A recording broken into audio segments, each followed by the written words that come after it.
বিনোদনের তাজা খবরে স্বাগতম। একজন বাঙালি তরুণী, যার শুরুটা হয়েছিল ঢাকার মঞ্চে নৃত্যশিল্পী হিসেবে, কিন্তু সময়ের স্রোতে সেই তরুণী হয়ে উঠেছিলেন পাকিস্তানের চলচ্চিত্রের অন্যতম জনপ্রিয় নায়িকা। তার সৌন্দর্য, অভিব্যক্তি আর রোমান্টিক অভিনয় একসময় মুগ্ধ করেছিল পূর্ব ও পশ্চিম পাকিস্তানের লাখো লাখো দর্শককে। তিনি আর কেউ নন, শবনম। তবে এই নামটি তার আসল নাম ছিল না। তার আসল নাম ঝর্ণা বসাক। ঢাকা থেকে শুরু হয়ে জীবনের পথ তাকে নিয়ে গিয়েছিল করাচি ও লাহোরের চলচ্চিত্রের জগতে। সেখানে তিনি শুধু জনপ্রিয়ই নন, দীর্ঘ ৩ দশক ধরে নিজেকে প্রতিষ্ঠিত করেছিলেন শীর্ষস্থানীয় নায়িকা হিসেবে। বন্ধুরা, আজকের গল্প সেই কিংবদন্তি অভিনেত্রী শবনমের। 1946 সালের 17 আগস্ট ঢাকায় জন্ম নেন ঝর্ণা বসাক। তার বাবা ননি বসাক ছিলেন স্কাউট প্রশিক্ষক ও ফুটবল রেফারি। ছোটবেলা থেকেই ঝর্ণার আগ্রহ ছিল নাচের প্রতি। তিনি বুলবুল ললিতকলা একাডেমিতে নৃত্য শেখেন, আর এই নাচই একসময় তার জীবনের মোড় ঘুরিয়ে দেয়। একটি নৃত্য অনুষ্ঠানে তার নাচ দেখে মুগ্ধ হন চলচ্চিত্র পরিচালক এতেশাম। সেখান থেকেই চলচ্চিত্রের দরজা খুলে যায় তরুণী ঝর্ণার সামনে। 1959 সালের দিকে এদেশ তোমার আমার সহ কয়েকটি চলচ্চিত্রে নৃত্য ও অতিরিক্ত শিল্পী হিসেবে কাজ করার সুযোগ পান তিনি। ক্যামেরার সামনে তার উপস্থিতি তখনও নায়িকার মতো নয়, কিন্তু তার মধ্যে এমন কিছু ছিল যা নজর এড়ায়নি চলচ্চিত্র সংশ্লিষ্টদের। বিশেষ করে পরিচালক মুস্তাফিজ তার অভিনয় প্রতিভা বেশ লক্ষ্য করেন, আর সেই সুযোগেই আসে জীবনের সবচেয়ে বড় পরিবর্তন। 1961 সালে মুস্তাফিজ পরিচালিত হারানো দিন চলচ্চিত্রে নায়িকা হিসেবে আত্মপ্রকাশ করেন ঝর্ণা বসাক। আর এই চলচ্চিত্রেই জন্ম নেয় একটি নতুন নাম, শবনম। নামটির অর্থ যেন তার পর্দার ব্যক্তিত্বের সঙ্গে মিলে যায়, ফুলের উপর ঝরে পড়া বিন্দু বিন্দু শিশির। হারানো দিন সিনেমা মনে আছে? সিনেমাটি মুক্তির পর দর্শকের নজর কাটতে বেশি সময় লাগেনি শবনমের। তার সৌন্দর্য, কোমল অভিব্যক্তি এবং রোমান্টিক অভিনয় তাকে খুব দ্রুত জনপ্রিয় করে তোলে। কিন্তু সামনে অপেক্ষা করছিল আরও বড় সাফল্য। 1962 সালে উর্দু চলচ্চিত্র চান্দা তাকে পরিচয় করে তোলে তৎকালীন পাকিস্তানের বিশাল দর্শক সমাজের কাছে। এর পরের বছর তালাশ মুক্তি পেলে শবনমের জনপ্রিয়তা পৌঁছে যায় অন্য উচ্চতায়। ঢাকার একজন তরুণী অভিনেত্রী তখন ধীরে ধীরে হয়ে উঠল পুরো পাকিস্তানের তারকা। 60 দশকের মাঝামাঝি সময় পাকিস্তানের চলচ্চিত্র অঙ্গনে তখন শবনমের নাম মানেই জনপ্রিয়তা। তার অভিনয়ের সবচেয়ে বড় শক্তি ছিল আবেগ, রোমান্টিক দৃশ্যে কোমলতা, বিরহের দৃশ্যে অনুভূতি, আর চরিত্রের সঙ্গে নিজেকে মিশিয়ে দেওয়ার ক্ষমতা। সব মিলিয়ে তিনি হয়ে উঠেছিলেন দর্শকদের স্বপ্নের নায়িকা। 1968 সালে পেশাগত কারণে তিনি করাচিতে স্থায়ীভাবে বসবাস শুরু করেন। এরপর শুরু হয় তার ক্যারিয়ারের সবচেয়ে উজ্জ্বল অধ্যায়। লাহোরের চলচ্চিত্র শিল্প, যা পরবর্তীতে ললিউড নামে পরিচিত হয়, সেখানেও শবনম নিজের শক্ত অবস্থান তৈরি করেন।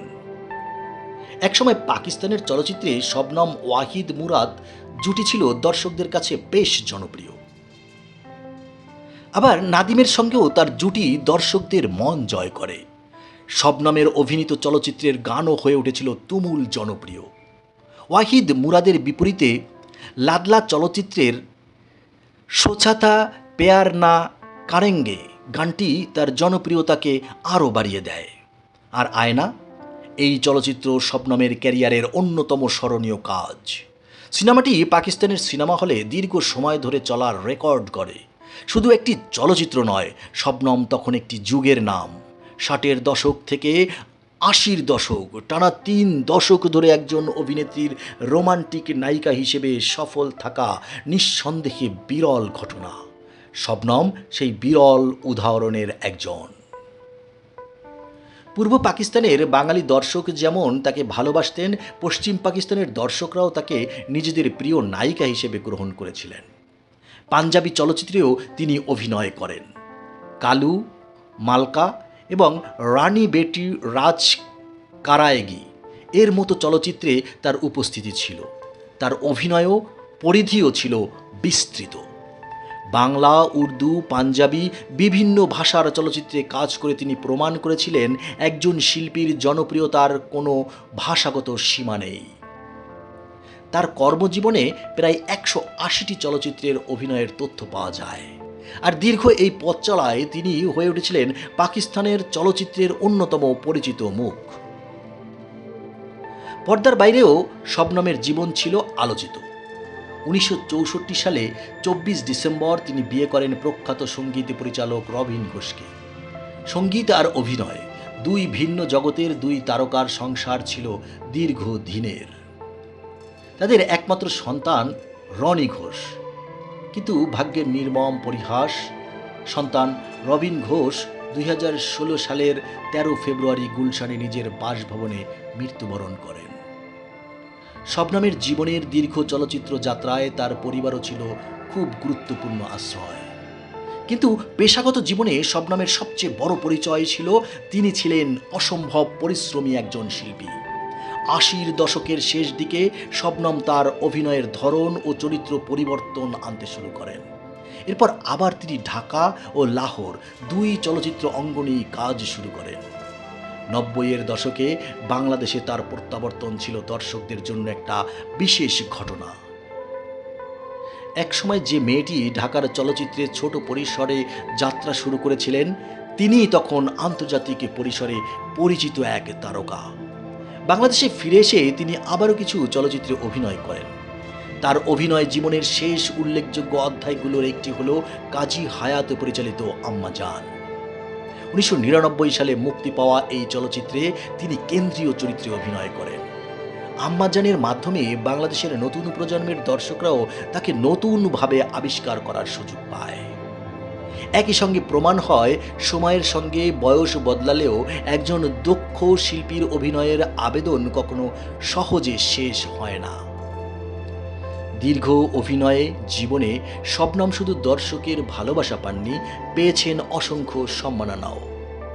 পাকিস্তানের চলচ্চিত্রে অসামান্য অবদানের স্বীকৃতি হিসেবে তিনি ১২ বার নিগার পুরস্কার লাভ করেন বলে উল্লেখ করা হয়েছে।